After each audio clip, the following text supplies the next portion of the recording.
So this put Hikaru in crisis. Down one game with a must-win situation with the black pieces against Magnus Carlsen.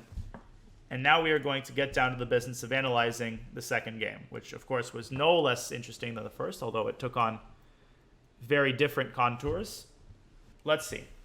It was a King's Indian. Now, I have a psychological riddle for you guys. Now, e5 here, those of you who play the King's Indian or even have a nodding acquaintance with it will know that e5 is the main move. Hikaru plays knight bd7 first, which is something that I do pretty often against certain opponents. Can anybody tell me why Hikaru switched up the move order in this fashion? Why didn't he play the main move e5? And it wasn't because he wanted to avoid theory or anything.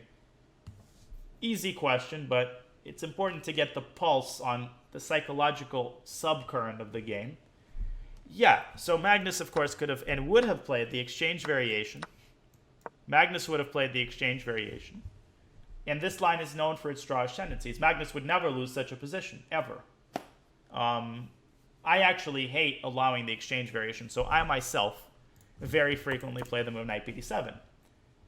Now, white has the extra option of going e5 here, but this is known not to be good after d-e-d-e. I think the move knight g4 is possible here. I analyzed this at some point. And the f-file opens to black's advantage and to white's detriment. And black is totally fine here. It's a double-edged position, exactly the kind Hikaru would want. And this is what makes the King's Indian so great. It's one of the only openings against which you can almost guarantee a fighting game. You can guarantee winning chances because there is no way to play one of those simplifying lines. So knight bd7 is the old classical line. I play this move quite a bit. The main line is knight c6. That is by far the main line, the modern main line. Knight bd7 is the old main line. But there's nothing wrong with it. I talked about this yesterday. How fashion in chess works, I think, much like fashion in the clothing industry. It's not like people wear certain types of clothes, and then it's all of a sudden discovered that this type of clothes cause cancer or raise your risk of some sort of disease. It's just that fashions change, and the cool kids wear something else. And, you know, it's no longer cool to walk around in Bose headphones. You know, people now walk around in Beats headphones, or vice versa. Oceania is at war with Europa, and then Europa is at war with Oceania, you know. So it's not that these openings have been refuted, which is a paradox because you might think that they have. This opening hasn't been refuted. This line is in perfectly good standing. As you can see, Magnus was not able to crack this line. I just want you guys to be aware of that. That's just my opinion. But it's very interesting to observe how fashions change. And most of the time, it's not that an opening is refuted. It's just that, again, the cool kids start playing something else. They get bored of the lines that were once extremely fashionable. How do you personally know what it... Well, you just watch the top games and you see what people play. You know, it used to be the Berlin. The Berlin has slightly fallen out of fashion. I think people have gotten bored of it. Now it's the Italian. It used to be the Neidorf a couple of years ago, the Grunfeld. It really changes almost from tournament to tournament sometimes. That was a 1984 reference. Thank you for catching that. Probably my favorite book. So bishop e3, knight g4. Again, we'll go fast. This is all theory. h5. Now, what is the idea of the move h5? Is is Hikaru creating a threat with this move? What is the purpose of this weird move h5? Like, let's say white locks up the center with d5.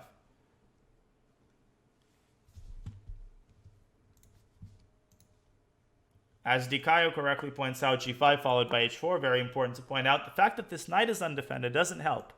If white takes on h4 and tries to open up the attack on the knight, then black plays g takes h4, bishop g4, hg3. And black emerges up a piece. Now, I've played this myself many, many times. I've played this particular move before. I've had this position on the board. And h3 follows, followed by bishop g3. What's the purpose of h3? Not only to chase the knight away to an awkward square, but to open up the h2 square for the bishop. Now, when you plug this position into the computer, and I just turned on the computer on chess.com, it gives approximately an evaluation of plus 1.2 to plus 1.5. And I believe that the beauty of the King's Indian, one of the most amazing aspects of the King's Indian, is that it's an opening that even modern computers have still not wrapped their head around, because white has such a vast space advantage. And there are certain, I guess, algorithmic properties that make the computer despise the King's Indian. And I speak of this universally. Stockfish, Houdini, every computer has always hated the King's Indian. And I don't know exactly why that's the case, but I don't believe that this evaluation is accurate. Now, there's no doubt that white is better. White is objectively better in these positions, without a doubt. But because black is attacking the king, and white is attacking the queen, white is attacking on the queen side, that lends tremendous appeal to the King's Indian as a distinctly human opening. I think the King's Indian might be one of the first openings to be refuted when chess is solved, but it's going to be one of the last openings to go out of fashion, because for a human to play the King's Indian properly with white is, as we could see even for Magnus, an extremely tall order. Okay, Leela, I don't know. Do you guys want to find out what Leela thinks about it? I can turn on Leela. I have Leela on ChessBase. We can take a look, but I think Leela also dislikes it. Let's take a look at what Leela thinks. Now, give me a second to open up ChessBase, and I have to share a new scene with you guys. Now, first, let's take a look at whether this position has occurred before. Using the reference feature on ChessBase, cross matches this position. You can see very popular line, 362 games. Now, my database is not quite updated, so some of the recent games the last couple of months might not have made it. Now, we see the 38 games, bishop g3, 2 games, and it's transposed into a position Rajabov played it against Royce in 2010, king h7. So we are still following the game Rajabov-Royce. Queen c2 was the novelty. Now let's take a look at what Leela thinks about this. Sometimes Leela makes my computer freeze, so I warn you guys. Now Leela is slower, I think, because it uses GPU. So we need to give it a second. Now you can see Stockfish here on depth 32. You guys don't see it because it's obscured. Oh, Leela is obscured. Okay, so you can see that according to Leela, actually Leela does not give as big of an advantage for white as Stockfish. Let's compare. Let's see if we can add both at the same time. My computer will not have a meltdown. This is very interesting. I always like to compare and contrast. So it might be a little bit small for you guys to see, but you should see, and it's cut off just a tad. But you see plus minus. Look at the huge difference in evaluation. Almost 1 point. Stockfish, you guys should be able to see plus 1.39. And the depth is quite low. But Leela is actually very moderate in its assessment. Amazing. It's always interesting to compare when you see these things. So let's now continue the game. You won't see the notation, but I want you guys to find some moves. So this is clean, and this is going to be good. Now, c6 covers the d5 square. Okay, rook a d1, x-raying the queen. Fine, Hikaru plays queen e7, and this is the critical moment. I think this is what lost Magnus the game, actually. This move. Now, I think Magnus got a little bit impatient here, and he tried to break through too early before the position demanded it. And the dot just means white to move. Now, he played c5. We'll talk about the move in a second. I think he should have played probably b4. And I think he should have prepared the move c5. This is generally what is very annoying in the King's Indian. And probably Hikaru maybe would have considered something to the effect of f5. And you get a bit of a wild position, but I'm quite sure that white's got to be better here. I mean, normally these things, they fall apart pretty fast. So I would have played b4 here. But Magnus goes c5 immediately, and it's a positional sacrifice. D takes c5, d5. Which should be intuitively clear to you guys. He's breaking through. He's establishing a very strong passed pawn. And on c takes d5, he's going to establish a monster knight on t5. So from a purely positional standpoint, I understand the idea. The problem is that I think what he didn't fully appreciate is the fact that Hikaru doesn't have to take on d5. Now, could you explain this to me, guys? Why is Hikaru not afraid of... Okay, Hikaru plays knight b6 here. Okay, why is he not afraid, conceptually speaking, of Magnus pushing the pawn up to d6? Why isn't this scary? Because this move looks very scary, but it isn't. And where should the queen go? Because there's a small trap for the higher rated players among you. Try to determine where the queen should go here. Yeah, so everything that you guys are saying so far is correct. You can blockade it. There's nothing to support it. So you shouldn't be afraid of passed pawns just intrinsically. If you go queen e8, for example, you're going to go bishop e6. You're going to go rook d8. And this knight on h6 is going to be delegated to f7. And it's just going to pick this pawn off. Dikayo says queen d7. Now, I would caution you against using the queen as a blockader. Now, why is it bad to use the queen as a blockader? There's a couple of reasons not to pick on you, Dikayo, but I think it's a very instructive mistake. First of all, look at this knight on b6. I immediately see that it's out of squares. So the idea of a4, okay, I love picking on you, let me be clear, threatens a5, which traps the knight. And if you go a5 here, then the knight has lost its support. Aaron Nimzovich, in his book My System, pointed out that the queen is usually a bad blockader. And the reason the queen is a bad blockader is simply because you want to consign it for more important tasks. When it blockades something, it greatly reduces its mobility. So you would want either the knight or the bishop blockading this pawn. Now the move queen f7 here is a small tactical blunder. Could somebody tell me why that's the case? Why is this move a small tactical blunder? Yeah, d8 or e8, I would say. d8 or e8. But not f7. Not queen f7. Yes, the knight is blocked. That is true, conceptually speaking. But why is this actually a tactical mistake? Why is this a tactical mistake? Correct. Bishop takes c5. Bishop takes c5. The pawn is overloaded. You have to immediately see the potential forkable square, knight to g5. And after f takes c5, knight g5 check. Well, it's a forkovage. So we lose a very important central pawn. So queen e8 would be good here. So with that being not possible, Magnus is reduced to taking on c6. And although it is true that black's pawn structure is quite damaged here, I want you guys to notice at this point that Hikaru already has a stronghold on the e4, on the d4 square. Can you imagine how scary it's going to be for white if one of black's knights eventually lands on d4? I mean, can you see how scary that's going to be? Can you see how scary that's going to be? Now, that's not very far from reality. Black's only a couple of moves away from putting a knight on d4. And so this is why I always advocate to my students, among other things, a very flexible approach to pawn structure. Because on the one hand, the pawn structure could be visually unappealing. But on the other hand, it could be responsible for fortresses, and this pawn is responsible for guarding these two squares. So even though these pawns are optically unappealing, they are performing, both of them, very important duties, despite the fact that they're stacked on top of each other. Okay. Hikaru plays rook b8, very strong move. And another reason these pawns are great is because you can give one of them up, hey Bruja, and you will have the other one still on the c file.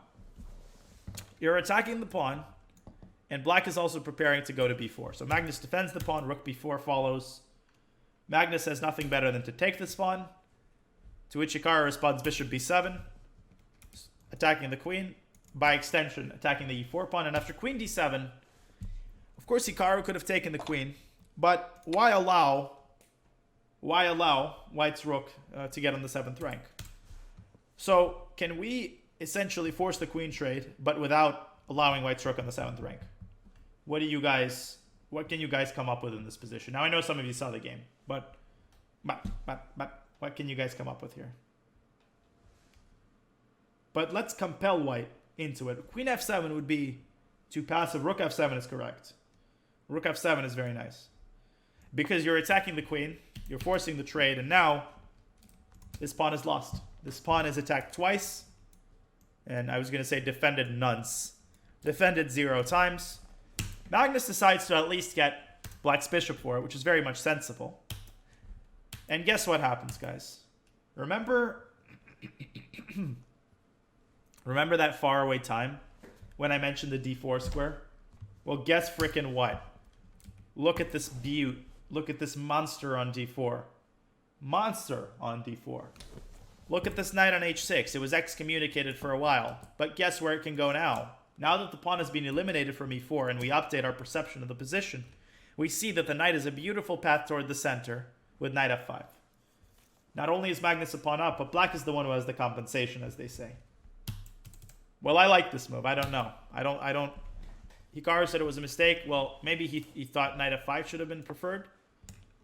Maybe he thought knight f5 should have been preferred, and in that case, it's the same idea.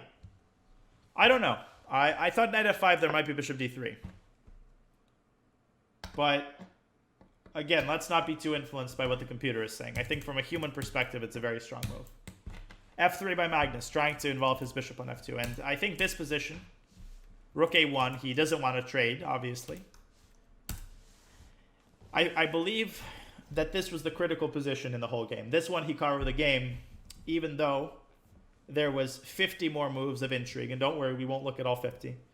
I won't bore you guys for 2 hours, but I hope you guys are having as much fun as I am unpacking this game. I know this is not as tactical of a game as the previous one, but I think it's still very fun to put ourselves in the shoes of these players and really squeeze the marrow out of this. I'm on the East Coast, yeah. I'm in Charlotte, by the way, Kotojo, so I am up at 4 a.m. Now, what's going on here? Well, here's the problem. Problem is that if we move our rook to d2, white's going to take on c5. Now you might be like, big shit, well, we put our rook on d2. Isn't this great? This isn't great because white can go rook f2 and neutralize the rook. And notice the pawn majority. You really don't want to give your opponent a chance to quickly create a passed pawn. And that is exactly what black is doing here. This pawn will appear on b6 before you can even blink. And black doesn't have that much play on the king side. So we certainly don't want to give this pawn up. But if we don't give this pawn up, then aren't we going to lose the exchange? And this is where Hikaru really stepped up to the plate. The move that he played is, I think, positionally brilliant. I don't think it's that hard to understand once you get to the bottom of it. Hikaru plays the move bishop h6, activating his bishop, taking under control the e3 square. Now, why the hell is he not afraid of Magnus taking on d4? Who would like to attempt a conceptual explanation of why this is good for black? I'm asking a difficult question for you guys, but I think you guys can tackle this. Why is this exchange sacrifice not only justified, but essentially devastating? And Magnus does take the exchange on the next move. Now, first of all, you have a passed pawn. Passed pawns are important, especially connected ones. Second of all, as Gyro Mighty says, look at the weak dark squares around black's king. That could actually lead to either checkmate or the win of material. And white cannot solve the problem of those dark squares because white has just given up. White has just given up his dark square bishop. Hikaru points out as well that black is controlling the center. Black has a huge pawn chain in the center. And I would also point out that black, every single piece is participating in the game. Now, white can go bishop e6, bishop f5, but now the knight would be replaced by these snappers, and e4 is just going to be devastating. Black's going to create connected passers, and the game is essentially going to be over. Rooks are not that good at stopping passed pawns in front of them. As you guys probably know, rooks belong usually behind passed pawns. And with the rooks being as passive as they are, and the only lifeline toward activating the rooks and putting them behind the pawn, well, guess what? That lifeline is taken away by black's bishop, which is permanently controlling the c1 square. Neither is rook f2 possible with the idea of rook c2 because of the simple bishop e3. It's almost like watching Lionel Messi play soccer and feeling that there's 15 men on the field rather than 11. Or watching LeBron James play basketball and feeling that there's 8 basketball players on a team rather than 5. When your pieces are harmonious and active like this, it almost feels like there are more pieces, even though material is equal, or even the opponent is up material. In any case, not that I watch Messi that often, but I do enjoy some of his games. Okay.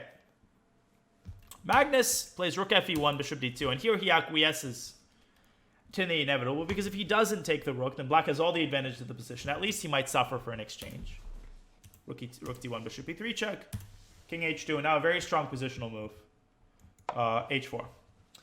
And the idea of h4 is to cement black's control over the dark squares. Now, you wouldn't want to allow the potential of white playing the move g4, which might slightly liberate himself. So h4 just, cements black's control over all these squares. Magnus plays b4. We'll go through the next stage of the game relatively quickly because there's a lot of tactical complications here.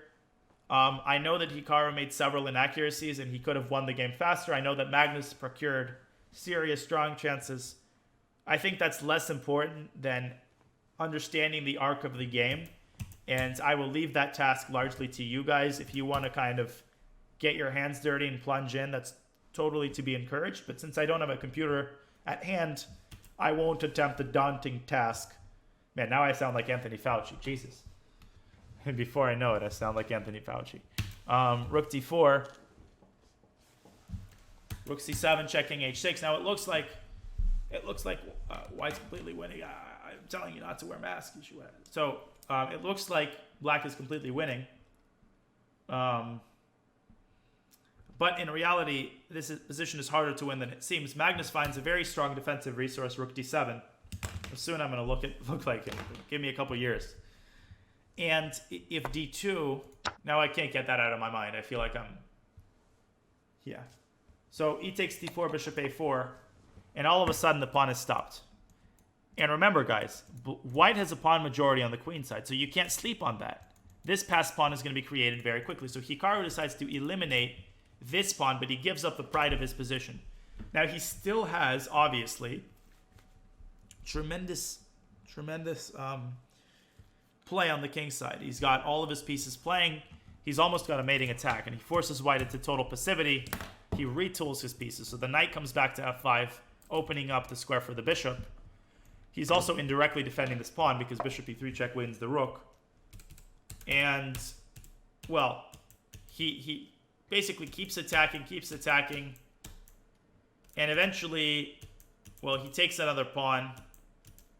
And eventually he wins the exchange back, and we get this endgame, which I think, I'm not sure, you guys probably know this because in the official broadcast, they probably analyzed this endgame to death, and I'm sure it's already been determined whether it's winning or drawn. I have the feeling that it's a draw with best play. But with no time on the clock, deciding where you're going to put the king, are you going to put it here or here or here, is almost impossible. So it's one of those things where you got to be very careful about just looking at the computer assessment. Now here, Hikaru potentially had the move f5 check with the idea of g5 checkmate. Can't sleep on mates. But here king takes f5. So I guess f5 is rash.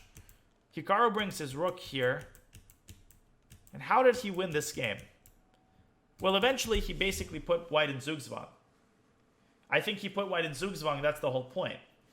Because now the king would like to remain on e4. Now, here's what interests me. Now, why did Magnus not keep his king on g2? How would Hikaru have made progress here? Would be my main question. How would Hikaru have made progress here? Because here's the thing, guys. As soon as the king departs from these pawns, white's going to take this opportunity to go rook f8. And rook takes f6 check, and this is a dead draw. This is a dead draw. So I'm not sure off the top of my head what it was that Magnus was scared here. f5, king f2. Perhaps you can check him and go king f4, something to this effect. And perhaps something to this effect is actually winning. I don't know. I'm not too interested in this right now. Perhaps we will separately take a look at the endgame. So king c6 here, you're saying, is a draw. King c6. g5, king b7, f5. Of course, I understand why Magnus was scared of this. But rook f8. Rook f8. This is a draw. This has to be a draw because g4 is a very famous draw. This structure is very famously a draw, and I'm sure Magnus knows this because what eventually happens is that even if the king doesn't, first of all, now black has to be careful, but what basically happens is, and of course this is also a draw. This is just a draw. But white doesn't even need that. Even without the king, it's a draw because at this moment, what white does is he basically chases the king, and as soon as it goes to f1, you go to h8. If it moves to e2, you go to e8. You attack that pawn until the king stands in front of it, and then you attack the other pawn. And even with a pawn on h3, very famously, there's nothing that can be done here.